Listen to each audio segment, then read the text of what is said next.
suscríbete, dale like, y comparte, y así podremos llegar a más personas y alcanzar una masa crítica consciente y constructiva.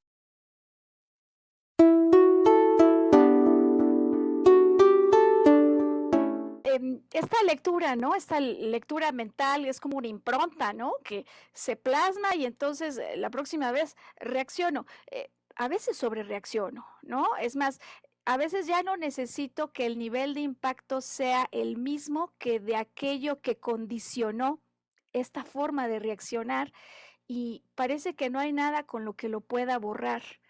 ¿Cómo hacemos con estos, pues sí, de alguna manera traumas que se quedan implantados, Robert? Con una exposición gradual al trauma. Normalmente el trauma se produce, como tú dices, se genera esa sobrereacción. De repente ya, si tuve un accidente de coche, ya veo el coche o huelo la gasolina y ya me tengo miedo, ¿no? Por ejemplo, tengo que ir exponiéndome poco a poco, porque normalmente Mm, la magnitud del trauma va totalmente ligada al nivel de desconexión que tenías del arquetipo que estaba involucrada. Y me explico a lo que me refiero. Si una persona, por ejemplo, durante mucho tiempo de su vida ha sido muy osada, muy poco cautelosa, muy imprudente, cuando tiene un trauma, por ejemplo, un accidente, una pelea, una agresión o algo muy fuerte, entonces se va al polo contrario, al polo protector. Por tanto, exacto. se sobreprotege, pero porque lleva demasiado tiempo actuando de manera osada, imprudente y desprotegida. Oh, Entonces no sabe encontrar medida porque o soy extremadamente protector o paso absolutamente de todo. Y lo que tengo que hacer es integrar esos dos personajes. Aquel que puede actuar por la vida con cierto nivel de tranquilidad y relajación sin entrar en paranoia, y aquel sí. que puede ser precavido, prudente y protector sin entrar ya en conspiranoia absoluta. Cuando uno consigue confluir esos dos, entonces el trauma se va deshaciendo. Oh, Pero wow. por lo general o estamos en uno o estamos en otro. Y el trauma es más fuerte cuanto más nos hemos polarizado. Y qué importante saber esto de lo que ni nos damos cuenta a veces, ¿no? Ahora, otras veces sí nos damos cuenta. Por ejemplo, en ocasiones me toca trabajar con personas que dicen, yo ya sé que sobre reacción, yo ya sé que me tenso. Es más, en mi casa, desde que yo tengo uso de razón, cualquier cosa era motivo de gritos y sobresaltos. Y parece que por lo mismo, cuando traemos estos aprendizajes desde esa etapa temprana, cuesta más trabajo, lo sabemos. Es más, hay personas, no sé si se dice allá igual, que somos de mecha corta, ¿no? Sí. Me enciende todo. Y a veces pareciera que es algo como de mi personalidad, por lo cual no lo voy a poder cambiar. ¿Hay algún tip para como empezar a salir de esos extremos? A ver, es verdad que hay partes que son bastante inherentes y difíciles de cambiar. Es decir, esto astrológicamente lo vemos, por ejemplo, con los signos de fuego, que tienen una mecha más corta, porque es así, funcionan de esa manera, precisamente por una cuestión de supervivencia. Para muchas cuestiones de vida o muerte, reaccionar rápido y sin pensar es Sí, más adaptativo que no pensárselo muchas veces. Entonces, en un mundo en el que hay depredación o en el que la vida o la muerte pueden estar al paso de reaccionar rápido o reaccionar lento, eso es un recurso adaptativo que hasta cierto punto tiene sentido. Por lo tanto, tampoco hay que acabar con él. En todo caso, hay que aprender a direccionarlo, sublimarlo, aprender a dirigirlo, aprender a leer mejor la naturaleza de lo que está pasando para saber si realmente estoy en peligro o no. Si estoy en medio de una conversación, pues tal vez no necesito reaccionar tanto, porque veo que no hay ningún peligro, no hay ninguna situación que ponga en peligro mi vida. Entonces no es necesario que ponga en marcha todos esos mecanismos.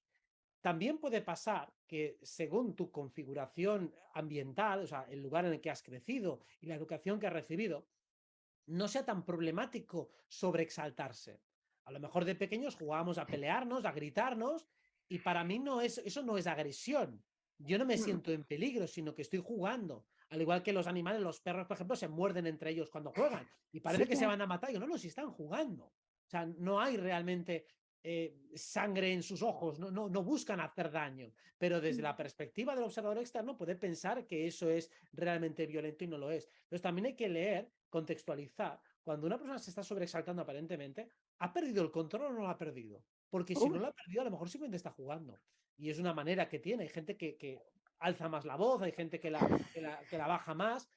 No tiene por qué haber una pérdida de control. Para mí, la mejor manera de saber si alguien está realmente sobreactuando o sí, exagerando es cuánto le cuesta volver a la serenidad. Si le cuesta muchísimo, entonces has perdido el control. Pero si recuperas la serenidad en 2 segundos, en cuanto que, para, vale, paramos, no pasa nada.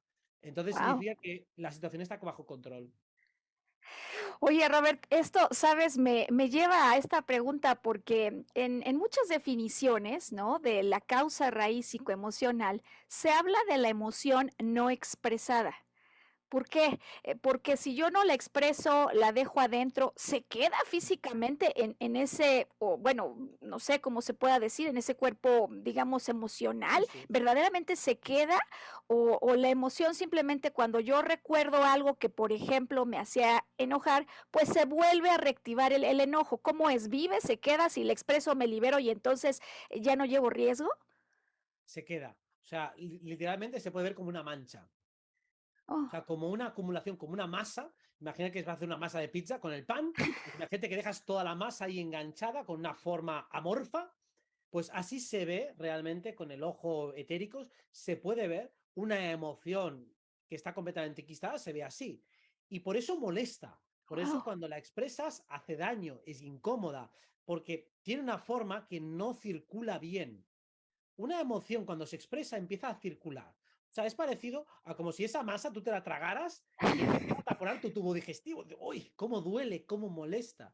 Pues una emoción que no se expresa algo parecido. Por eso a veces Wow. la famosa expresión se me queda un nudo en la garganta. Sí, Todo lo que no se expresa es como si quedara atrapado en este tracto digestivo, en una fractalidad equivalente a lo que pasa en lo físico. Eso es lo que ocurre. Entonces, la energía no está circulando apropiadamente.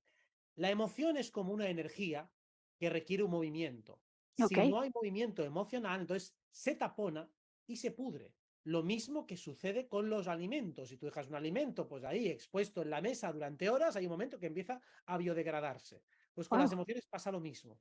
Y claro, el rencor, el resentimiento, son esas emociones enquistadas, que siguen atrapadas y cada vez que se reavivan vuelven otra vez a sentirse, pero cada vez siente peor. Lo mismo que si alguien no fuera al baño durante días, pues también todo eso que tiene dentro está pudriendo. Pues es exactamente igual. De ahí la importancia de desatascar ese flujo emocional y Sí, muchas veces en la primera fase del proceso terapéutico es bueno expresarlo a lo bestia, sin ningún tipo de filtro, porque si uno quiere expresarlo de manera bonita, no se puede. Por eso a sí. veces hay que ser burdo, hay que ser agresivo, hay que ser faltón, inmoral y políticamente incorrecto si quiere iniciar un proceso terapéutico. Y precisamente si no lo inicia porque quiere que sus pedos no huelan. Digo, lo siento, pero esto es emoción. Y lo siento, esa parte no va a ser agradable de ver ni de escuchar. Ahora, en esta expresión como nuclear, ¿no? Después de que lo guarde, ahora lo saco. Hay personas que dicen, no, sabes, este ejercicio de aviento la caja y saco el enojo no es una buena idea porque como lo vuelvo a sentir, me puede hacer mal. ¿Es así realmente?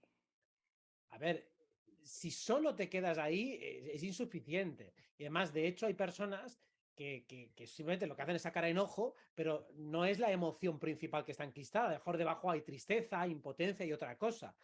O sea, es decir, no siempre la emoción que está enquistada es la misma. Y de Ah, hecho, normalmente cuando alguien tiene mucho resentimiento, lo que hay debajo es otra cosa. Lo mismo que el que tiene mucha rabia, debajo es otra cosa. O sea, lo interesante es lo que no has expresado, no lo que sí que has expresado. O mm, sea, hay gente que siempre está expresando la rabia. Digo, entonces lo que tienes enquistado no es la rabia, es otra cosa. mm, Entonces, lo que tengo que darme cuenta es qué hay detrás de esa rabia. Hay gente que detrás de, más bien, lo que esconde es la rabia, otro esconde el resentimiento, otro esconde la tristeza, otro esconde la impotencia, otro un deseo de ser amado, otro mm. anhelos frustrados. En definitiva, prácticamente todas las emociones enquistadas esconden alguna suerte de frustración. O sea, prácticamente es, quieres algo y no has podido conseguirlo. Y eso te puede crear diferentes reacciones, pero en definitiva es una frustración. Wow, es Entonces, al como sacar una la capa, ¿no? frustración, ¿eh? Decías que hace una masa y es como si hubiera una masa abajo de la masa, abajo de la Sí, masa. sí, claro, claro, puede haber diferentes. El intestino está saturado de porquería. Bueno, pues eso sí, puede haber diferentes capas. En definitiva, cada capa es una frustración, es un límite, algo que no conseguiste. Y lo peor, y lo más difícil, lo que está ahí, es que esa capa, ese límite y esa frustración es un conjunto de ideas, es un conjunto de creencias, que es lo que crea ese taponamiento. Por eso, mientras no se entienda la lectura, la interpretación que se ha hecho de esa situación que provocó esa emoción, no se puede desatascar la emoción. O sea, el problema es el relato que uno se ha explicado en torno a esa situación original que creó esa emoción original. Normalmente es que no aceptaste que tú querías conseguir esto y como lo has tapado, lo has camuflado, lo has maquillado con otras cosas, pues entonces te vas por desviaciones, vas por vericuetos extraños en lugar de abordar cuál es la problemática original. Ahora, parecería luego que es muy complicado dar con esa causa raíz, ¿no? Porque hay ocasiones en las que el evento está anclado al momento de mi nacimiento, Mm. del que tengo una memoria, aunque a lo mejor no me esté dando cuenta ahora. Tenía el caso de una mujer que, sabes, Robert, me decía, es que yo vivo una angustia los sábados, es algo espantoso los domingos si estoy sola, y estoy consciente que cuando hay alguien que viene y me ofrece una relación, la acepto con tal de no estar sola. Resulta que esa angustia viene de cuando nace. A su mamá la tienen anestesiada, su papá no está allí, no hay nadie que la reciba. Eh, ¿Cómo podríamos ayudar a las personas a encontrar esa raíz? ¿Qué referencias crees que podrían ser útiles para esto? Aunque no encontremos la raíz, porque a veces puede hacer eso, hacer arqueología emocional, encontrar esa raíz y puede ser complicado, aunque con regresiones se puede hacer, con meditaciones, con introspecciones profundas, con PNL, o sea, hay realmente bastantes técnicas para poder llegar a ese momento original. Pero imaginamos que no llegamos.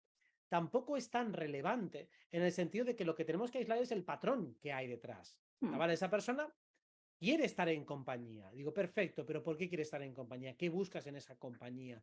Cuando uno descubre esos deseos originales, de hecho, tampoco es tan importante encontrar el patrón original. O sea, mejor dicho, la causa original. Lo que quiero ver es el patrón. ok, ¿Qué deseo real hay detrás y qué deseo artificial estoy sobreponiendo al deseo original?